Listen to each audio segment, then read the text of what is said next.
Hello, ladies and gentlemen. How are you doing? You guys kind of know me a little bit better by now than from obviously the beginning of these videos. So obviously, I want to talk about something. As you guys know, I mostly don't put it in the best worded system, best phrasing system, whatever. But I do my best. You know, I try and get my point across from my opinion and how I feel, that kind of thing. Now, I think it's the best way of doing it. You know, then nobody can really criticise me for it because it's what I feel, what I think, and what I say. And then obviously, you guys can agree, disagree as you go along the way. Right. The thing I want to talk about is people on the dole. I had this conversation with my mother the other day when I was talking to her on Facebook. She's unfortunately a worker, is now on unemployment benefit, which is Jobseekers. And she was asked to attend a meeting at the job centre, which is perfectly fine. It's within the agreements, you know, turn up to these meetings and shit, which is cool. To learn how to do searching for jobs on Twitter. Well, first of all, my mother hasn't got a clue how to use Twitter. You know, it's not something that she does or uses in her daily life like most of the population of today. So it's a new concept to her. To find out that, you know, like the meetings that I attended to, the people don't have a fucking clue anyway. The people that are teaching you how to use Twitter, how to build a CV, and all this stuff are just reading the steps off a piece of paper. So they don't know themselves.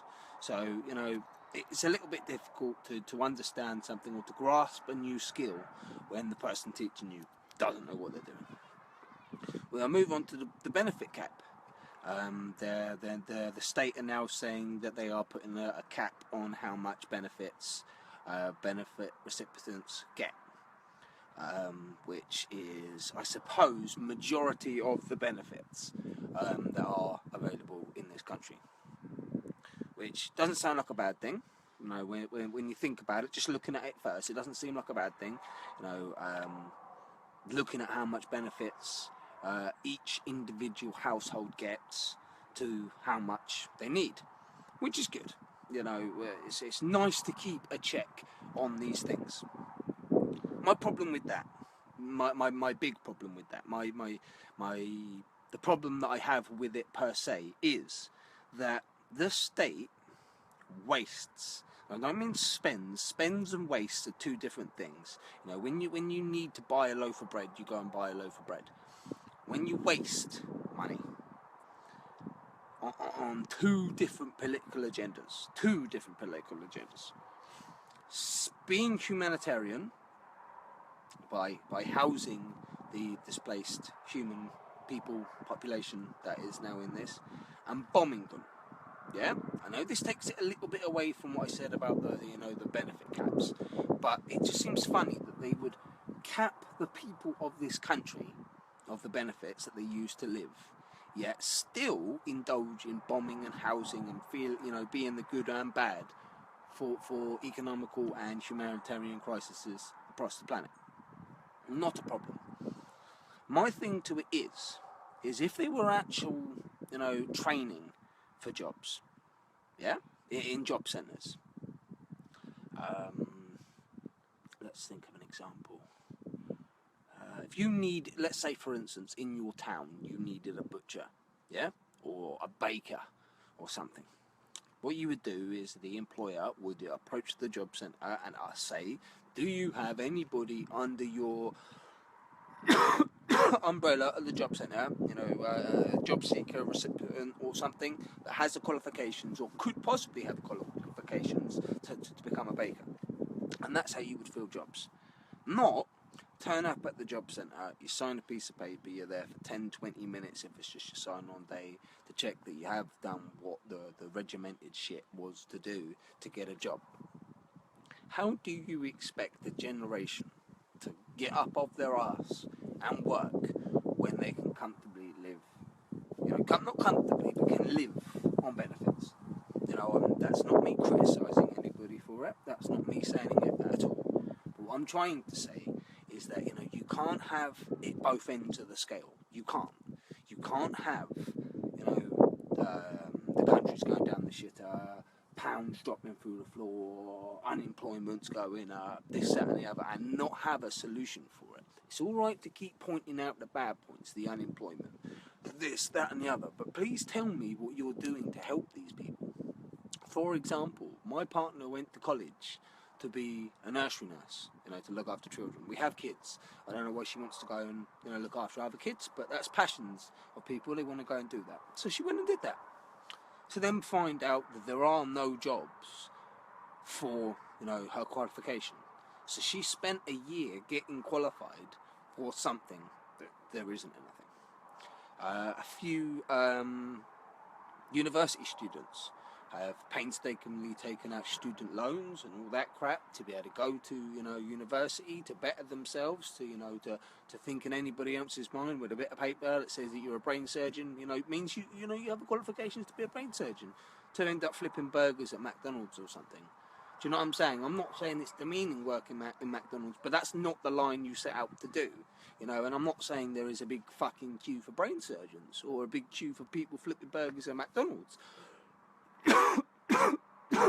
But I think having the problem of unemployment is not a problem. It's not an acceptable problem anymore. People out there may be criticising and saying, well, I don't have a job. You bring me a job. You bring me a job that needs no qualifications, because I have no qualifications. But I'm willing to learn. I'm more than willing to learn anything, and I'll do the job. Now, it doesn't bother me. Outside, inside, working with my hands, fucking just standing there, supervise, whatever. But there isn't, because you have to fit a mould. When you go work for these businesses or a business, you need to fit a mould. You need to be a certain person. But I'm not a mould. If anything, I was made to break the mould. I don't see why your job should have to, influence who you are. I've applied for many jobs. I'm unemployed. I'm on my partner is on unemployment, so obviously I'm on that catch-22 as well. But I look for jobs.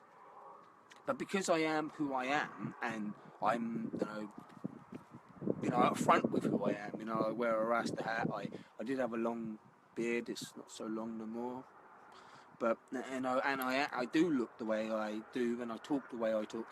People don't want to give me a chance. So unemployment is going to be a problem. It then works on the other side of, why would you want to work if you can be on dole? If you can have it handed to you, if you can get your rent paid for you, if you can get, money come into your pockets so you can buy, food. Do you know what I'm saying? Even if you end up like in America, you have food stamps and stuff. Why would you have an incentive to work if you could just be handed it? You wouldn't. So I think there should be more time, effort, if that's what it needs to be put into, helping people into work. Small businesses, approaching the job centre and saying, I need 2 or 3 people to work for me. They don't need to have any qualifications. I can teach them what they need to know, but that doesn't work no more. You need to be able to have a piece of paper that says you can do it. So that then limits the availability for that job for people, because there'll be some people that can't do it, some people that don't want to do it, some people that can't be asked to do it. Do you know what I'm saying? I see a problem in society, and I'm not saying I have the solution. I'm not saying that at all, but I haven't heard any other solutions. So I'm going to voice my solution on it, and hopefully we can build something on it. I like the fact that, MPs are now recognising that marijuana can be used for medical purposes. That's all I've ever wanted, is for the mainstream people, the non conspiracy theory, tinfoil hat wearing, whatever, the people that I associate with. Let's just say that. I'm not giving you a bad name by saying all them stuff, but I'm saying the other breed. We know it. We've been saying it for years, but it's nice to know that officially, it's actually recognised that we can may see in my lifetime marijuana being used for medicine again. Not for the first time, but again. I'm not saying I would like for you to proper legalise it so it can be smoked everywhere. We don't have this fucking whole, people smoking weed shit. We can actually have the benefits to it as well. The age-old saying, I'd rather live in a world full of potheads than pissheads. I'm not saying I have a problem with people that drink. Not at all. That's your preference, but it should be then that same variable for me to be able to smoke cannabis. You know, you don't force your alcohol upon me. I don't force my marijuana on you. You know, that should be how it is. You know, I know we live in a day and age of where feelings matter more. You know, we censor ourselves so that we don't upset people. But but then you're not doing justice to yourself by censoring yourself. You know, to make yourself fit in. You were never meant to fit in. You know, that's why it's called a society. We're all different. You know, we need to, accept each other's differences, faults and good points. Do you know what I'm saying? I'm not saying, like I say, I'm not saying I have the answer to everything, because I don't. And I don't proclaim to. But I'd like to try and be part of the solution, because there's too many people that are part of the problem. And we need to change it. We really do. You know, I had a problem yesterday when I was in my local town. Many people that know me locally know that I won't set foot inside McDonald's. I have principles. I think the work that McDonald's do, who they support, what they use and stuff like that, I've heard too many bad things and seen things for myself. I mean, chicken nuggets, when they turn up at McDonald's, are pink inside. I know this because early hours deliveries in my local town where I used to live, stocking in the early hours in the morning, I actually see, broke open a chicken nugget and it's pink inside. You know, and then I see a video of how that pink stuff is made. I put one and one together and come up with two. I could be wrong. I could be wrong with everything. There may not be a whole cabal that's trying to kill us all. You know, there may not be, cancer running rife and paedophilia running around. You know, that may be wrong. But in the version of this matrix that I live in, this is how it is. You know, I try and give you my opinions. If you hate my opinions, Paul, you've liked my opinion. Neil, you've liked my opinion, I hope. You know, James and Danny, I hope you like my opinions too. You know, I can only say what comes from me. You know, I'm not uncensored. I am censored to a point. But that's because I choose to be, not because I let the rest of the world make me. So with that light note, guys, peace and love.